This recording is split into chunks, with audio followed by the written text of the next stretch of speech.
Halo semuanya, perkenalkan nama saya Fikri Septia Ramadan dengan NPM 25820123. Saya mahasiswa dari Universitas PGRI Semarang, Fakultas Ekonomi dan Bisnis, Program Studi Bisnis Digital.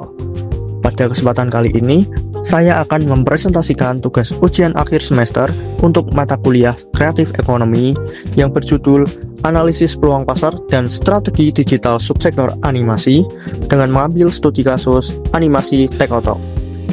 Tujuan dari pembahasan ini adalah untuk memahami bagaimana konsep ekonomi kreatif diimplementasikan di Indonesia, serta menganalisis bagaimana sebuah produk animasi lokal mampu memanfaatkan ekosistem digital untuk menembus pasar industri kreatif. Pertama-tama, mari kita bahas terlebih dahulu mengenai konsep dasar ekonomi kreatif. Ekonomi kreatif sendiri merupakan sebuah konsep ekonomi di era baru yang mengintensifkan informasi dan kreativitas, di mana ide, bakat, dan pengetahuan dari sumber daya manusia menjadi faktor produksi yang paling utama. Berdasarkan pemetaan dari Kementerian Pariwisata dan Ekonomi Kreatif, saat ini terdapat 17 subsektor ekonomi kreatif di Indonesia, mulai dari aplikasi dan pengembangan permainan, arsitektur, desain interior, desain produk, desain komunikasi visual, fashion, fotografi, kriya, kuliner, musik, penerbitan, periklanan, seni pertunjukan, seni rupa, televisi dan radio, riset dan pengembangan, dan yang terakhir, subsektor yang akan kita bahas secara mendalam pada hari ini, yaitu video animasi film, khususnya pada industri animasi digital. Produk yang dihasilkan dari subsektor animasi ini tidak hanya berupa film panjang, tetapi juga konten hiburan berkala, video edukasi, hingga pengembangan intellectual property atau IP karakter. Peluang bisnis dan prospek pasarnya saat ini sangat masif karena tingginya konsumsi konten video di internet. Disinilah teknologi digital memegang peran mutlak, mulai dari proses produksi menggunakan software modern hingga distribusinya yang mandiri. Hal ini memberikan kontribusi besar bagi perekonomian melalui monetisasi digital, pembukaan lapangan kerja baru bagi kreator, dan penguatan identitas budaya lokal. Untuk melihat implementasi nyatanya, mari kita bedah salah satu pelaku industri kreatif lokal yang pastinya sudah tidak asing lagi, yaitu animasi Tekotok. Tekotok adalah sebuah animasi yang dibuat oleh Beto dan Bilal yang dibuat pada awal Desember tahun 2020. Produk utama yang mereka hasilkan adalah konten video animasi pendek bergenre komedi, parodi, hingga kritik sosial yang dikemas secara jenaka.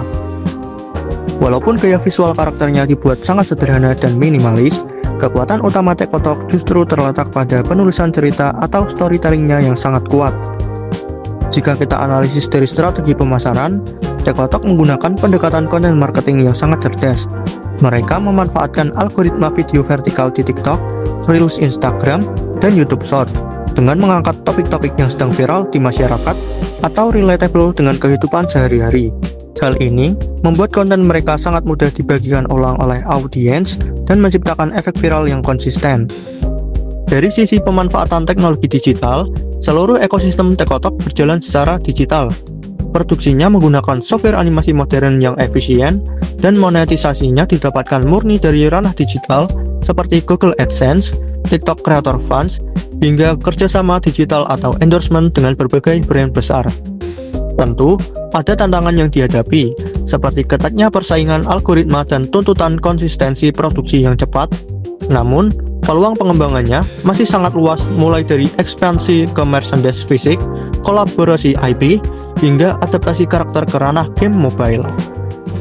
Sebagai kesimpulan, subsektor animasi dalam ekonomi kreatif memiliki potensi ekonomi yang luar biasa besar jika dipadukan dengan strategi digital yang tepat.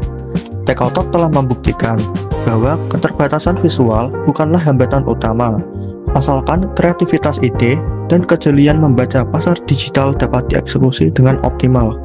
Saran atau rekomendasi dari saya untuk pengembangan subsektor ini adalah perlunya dukungan yang lebih luas.